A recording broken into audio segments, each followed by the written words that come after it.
The last bit that I want to share with you tonight, inshallah ta'ala, is something that it requires some very serious thinking. And I want you guys, inshallah ta'ala, to pay as best attention as you can. There's one last concept I want to share with you, and maybe I'm in a good mood, so I'll share one more example with you too. One of my favorite examples. But the concept I want to share with you. You know, if I was to pick up an article about taqwa, or if I pick up an article about iman, or I pick up an article about hadith, some subject in Islam, and I grab the mic and I start reading the article. Sometimes in the Muslim world, for example, the khutbah is written, and the imam goes up and he reads the khutbah. Even if you can't see the imam, because you're one of those awesome Muslims who's last to the Jumu'ah prayer and you're sitting by the shoes outside, right?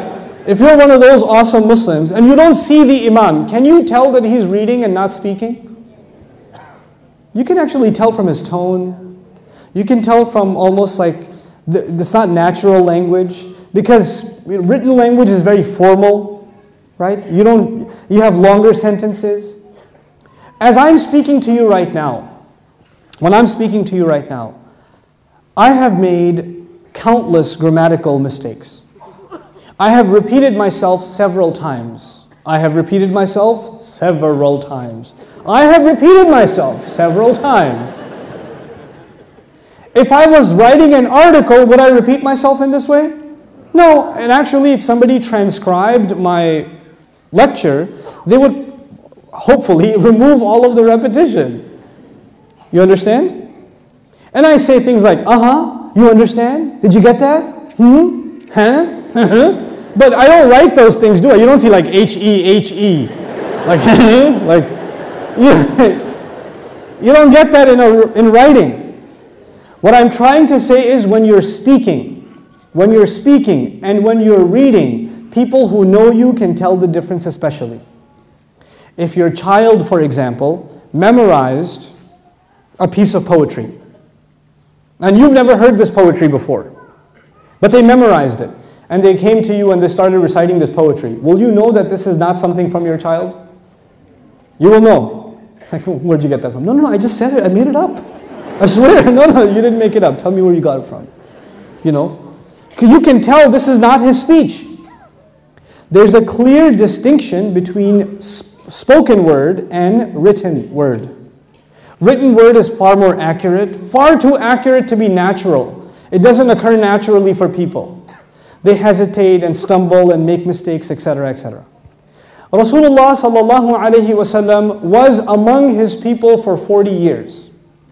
They argue in linguistics that people have speech patterns. People tend to use similar kinds of sentences. People tend to make the same kinds of mistakes when they speak. You know? They have add-ons, like I say, you know, a lot. That's my thing. I say, you know. I say that a lot, like, you know. So there's a pattern in speech.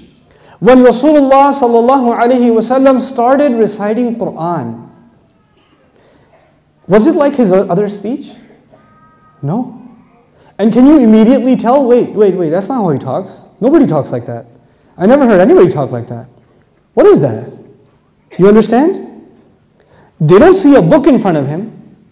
They don't see the angel giving him the book. They don't see any of it. But they can still tell this is not from him. This is from somewhere else. This is not from him. So when they heard it, they would call him a magician. Right? They would call him a magician. Now the thing with magic is something you're supposed to see. If I pulled a pigeon out of here right now, you know, if I pulled out a napkin from here and it kept on going, you know, then this would be something you see and you're impressed. Magic is usually and pretty much always something you see. The Quraysh are calling Rasul sallallahu alaihi wasallam a magician not because of something they see, but because of something they... Oh, that's weird.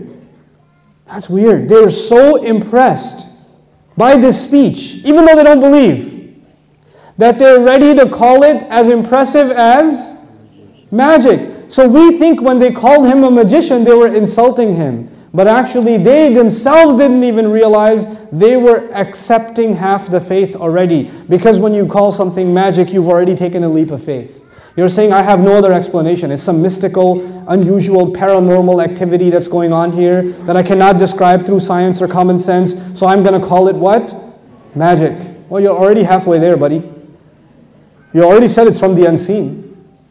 You know, you're already making that progress. So this is one of the concepts I want you to think about, inshallah ta'ala, in your studies of the Quran. Like I said, when I come back, hopefully, I haven't run this through the government yet. By that I mean my wife.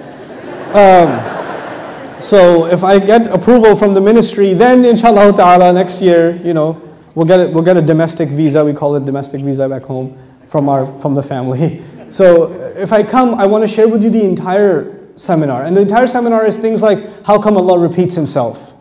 How come the surahs are in this order? How come the stories are a little bit here and a little bit here and a little bit there? How come the names of the prophets actually, what do the names of the prophets mean? Like, what does Musa mean? What does Ibrahim mean? These are not Arabic words, right? They're not Arabic words.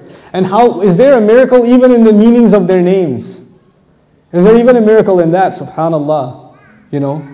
There are other questions, like some people think there are mistakes in the Quran or contradictions in the Quran. Let's hear what they have to say.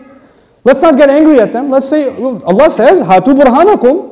Bring your evidences, bring your concerns, bring your criticisms. Allah invited them to do that. So when they do that, they say, these kuffar, they think there are contradictions in the Quran.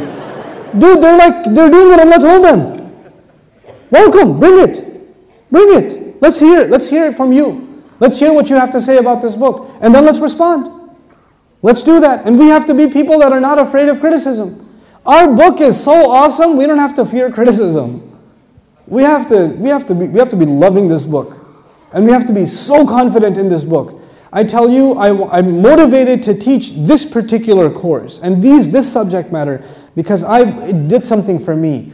There's, you know, you already have Iman, but it's spiritual in nature. But when you go through this stuff, it becomes intellectual on top of that. There's no way this can be done by a human being. It's not possible. That's not possible, you know.